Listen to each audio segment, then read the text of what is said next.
नमस्कार, आपकी आवाज न्यूज 24 में आपનું સ્વાગત છે। આજના મુખ્ય સમાચાર પર એક નજર। સરકાર દ્વારા સહાયના નામે પૂરગ્રસ્તોને ક્રૂર મજાક ઉડાવી રહી છે। એક દિવસ પાણીમાં ફસાયા હો તો સરકાર તરફથી 100 રૂપિયા સહાય મળશે। ઝૂંપડા હશે કે બંગલો, ઘરવકરી દીઠ 2500 રૂપિયાની સહાય આપવામાં આવશે। લોકમુખે ચર્ચા સરકારી કચેરી ધર્મના ધક્કા ખાવા પડશે। વડોદરા શહેર આજે વરસાદના પાણીમાં ગરકાવ છે। તેનું કારણ આપણે સરકારના ભ્રષ્ટ અધિકારીઓની મિલીભગત દ્વારા બિલ્ડર જે વિશ્વામિત્રી નદી પર પટ પરની જે જમીનો વરસાદી કાચ તળાવનું પુરાણ સરકારી ગોચર જમીન પર ગેરકાયદેસર બાંધકામ કરી વડોદરા શહેરના પ્રજાની હાલતની જિમ્મેદાર છે। વડોદરા શહેરના શ્રી સર સયાજીરાવ ગાયકવાડ શાસનકાળમાં 30 જેટલા તળાવો હતા। 150 વરસાદી કાચ હતી।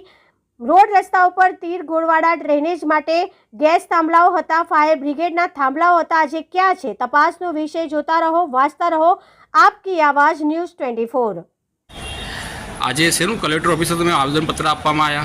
आज अमे आपकी आवाज फाउंडेशन तरफथी हमणां जे वडोदरामां पूરની સ્થિતિ સર્જાઈ હતી, આજવામાંથી પાણી છોડવામાં આવ્યું હતું વિશ્વામિત્રી નદીમાં, એને લીધે જે આખું મોસ્ટલી 70% વડોદરા ડૂબી ગયું હતું। હવે આપણા જે સર સયાજીરાવ ગાયકવાડ હતા એમણે જે વડોદરા નગર રચના કરી હતી એ કેટલી સુંદર હતી।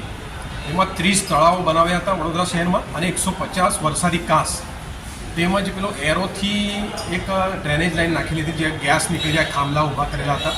પણ આ ભ્રષ્ટ રાજકારણીઓ અને બિલ્ડરોને લીધે આ બધું પુરાણ કરીને એના પર ગેરકાયદેસર દબાણ ઊભા થયા, બિલ્ડિંગો ઊભી થઈ, એને લીધે પાણી રોકાઈ ગયું।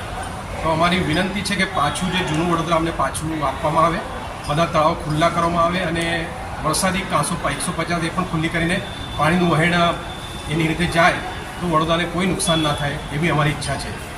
હમણાં જે એટલું બધું નુકસાન થયું છે, મકાન, ઉદ્યોગો, વાહનો, લોકોના દરેક વાહનો બચારા, કારો બધી બગડી ગઈ છે, ટુ વ્હીલર બગડી ગયા છે, ઘરમાં કચરો છે, કોઈ આવ્યું નહીં, ખાલી સેવાભાવી સંસ્થાઓએ મદદ કરી હતી। તો હું તો એવું કહું છું કે સુરત તો સુરત છે પણ વડોદરા તો ખૂબસૂરત છે।